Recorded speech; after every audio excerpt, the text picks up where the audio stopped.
Greetings! Welcome back to Couch Critic with me, Dennis P. And wow, what a performance from Canada in that first match against Belgium. Obviously they did not win, but they certainly weren't second best in that match.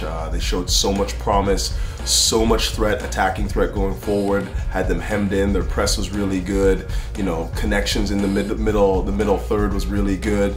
You know, the only thing that was really missing was a goal. And, you know, again, I wasn't looking at wins and losses in this performance. I was basically looking at the overall application, and it looked like Canada was right on point, played a fantastic match against world number 2.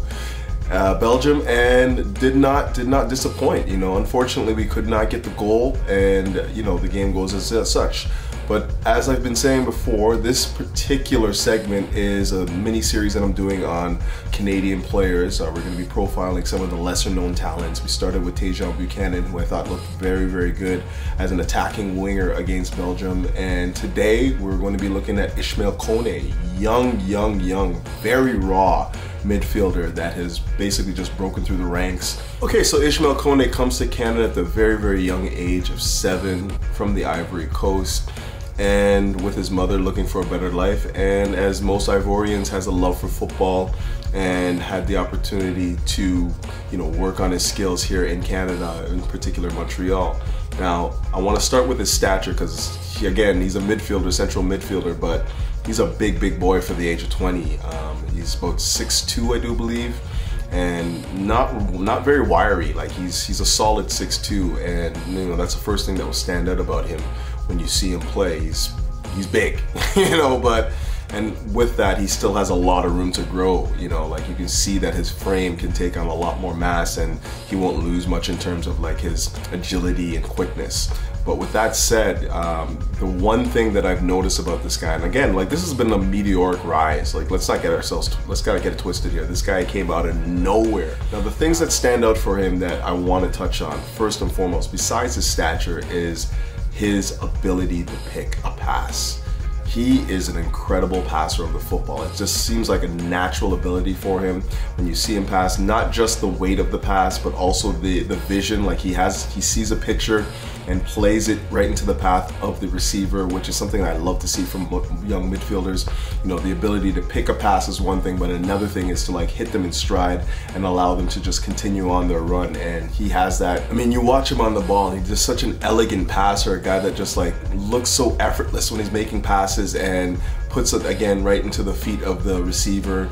And again, like it's just the simplicity that he plays with that is such a thing to marvel at his age. Like he makes the game look very, very easy. Now again, this isn't a guy that had a whole lot of professional training, didn't go to any camps, didn't go to any youth programs and whatnot. He basically honed his skills on his own, so he's very, very raw. But the natural ability to play football and his raw skills are exceptional. Beyond his passing ability, his composure on the ball is exceptional for a guy only 20 years old. He looks like he's so mature when he's in possession and doesn't really often play a foot wrong when he's in possession, and it's why, you know, Canada have trusted him to deputize for Atiba Hutchinson. You know, like he's 20 years old. Obviously, Atiba, second oldest player to play in the World Cup after Roger Milla. You know, he's not no spring chicken. He's a fantastic footballer. I love him to death, but no spring chicken. And you know, to have somebody like Kone come in and deputize for him just speaks volumes, because he is that calming presence on the pitch as well. Comes into the game, he can find the tempo and the rhythm of it very quickly, as he did in the Belgium game,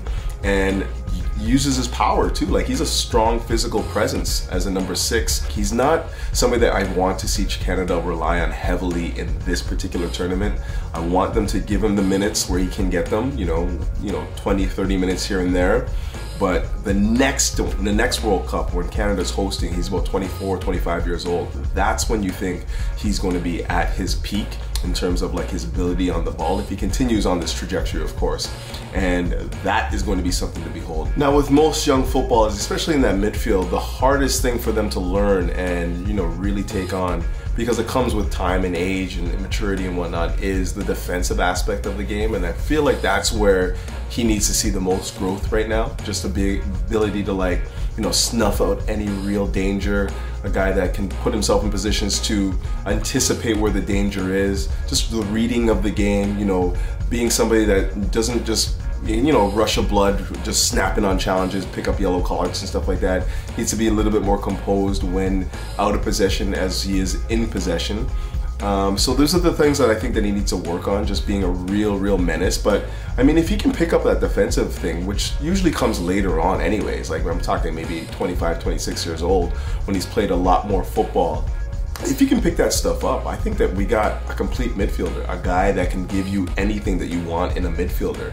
You know, passing range, you know, shooting, scoring, defensive acumen, you know, ability to be composed in the midfield, you know, a guy that can recycle possession, a guy that can just be a real presence in there for you, a guy that you can use as your nucleus for your whole entire team. Like, these are the types of things that I see in Ismael Kone.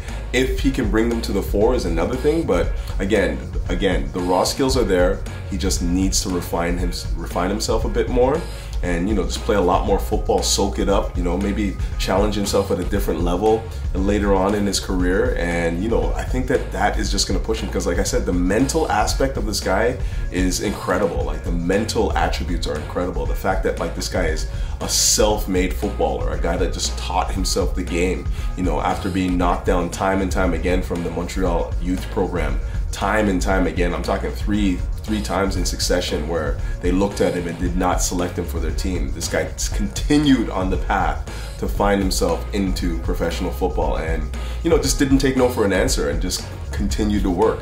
That's the mental fortitude that I want in my midfielders, a guy that just does not quit, and I think he has that, man. If sky's the limit for this guy, give him time, and we're going to see somebody that is going to be a gem for Canada going forward for many years to come.